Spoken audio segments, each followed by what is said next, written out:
Meaningless, meaningless, says the teacher. Utterly meaningless. Everything is meaningless. What do people gain from all their labors at which they toil under the sun? Generations come and generations go, but the earth remains forever. The sun rises and the sun sets and hurries back to where it rises. The wind blows to the south and turns to the north. Round and round it goes, ever returning on its course. All streams flow into the sea, yet the sea is never full. To the place the streams come from, there they return again. All things are wearisome, more than one can say. The eye never has enough of seeing, nor the ear its fill of hearing. What has been will be again. What has been done will be done again. There is nothing new under the sun. Is there anything of which one can say, "Look, there is something new"? It was here already long ago. It was here before our time. No one remembers the former generations, and even those yet to come will not be remembered by those who follow them. There is a time for everything, and a season for every activity under the heavens. A time to be born and a time to die.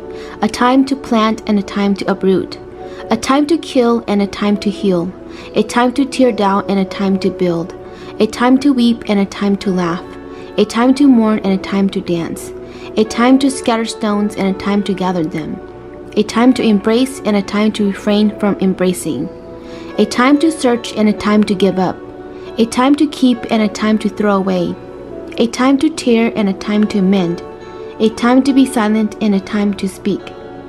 A time to love and a time to hate.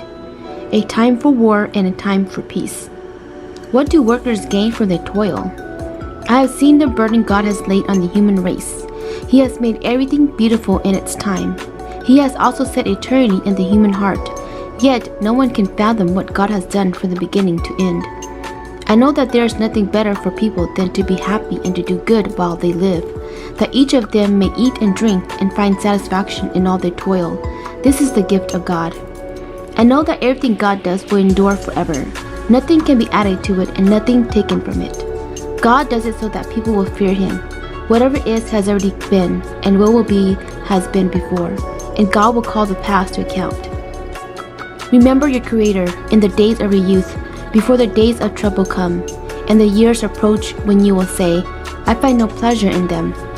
Before the sun and the light, and the moon and the stars grow dark, and the clouds return after the rain, when the keepers of the house tremble and the strong men stoop, when the grinders cease because they are few, and those looking through the windows grow dim, when the doors to the street are closed and the sound of grinding fades, when people rise up at the sound of birds, but all their songs grow faint, when people are afraid of heights and of dangers in the streets, when the almond tree blossoms and the grasshopper drags itself along and desire no longer is stirred, then people go to their eternal home and mourners go about the streets. Remember Him before the silver cord is severed and the golden bowl is broken, before the pitcher is shattered at the spring and the wheel broken at the well, and the dust returns to the ground it came from, and the spirit returns to God who gave it.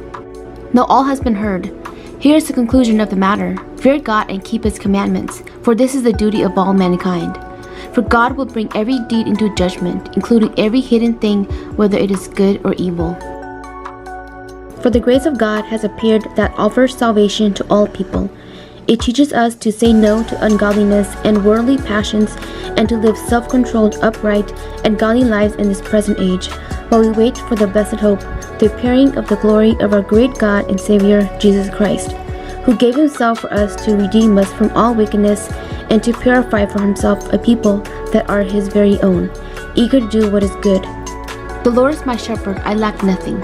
He makes me lie down in green pastures. He leads me beside quiet waters. He refreshes my soul. He guides me along the right paths for His name's sake. Even though I walk through the darkest valley, I will fear no evil. For you are with me, your rod and your staff, they comfort me.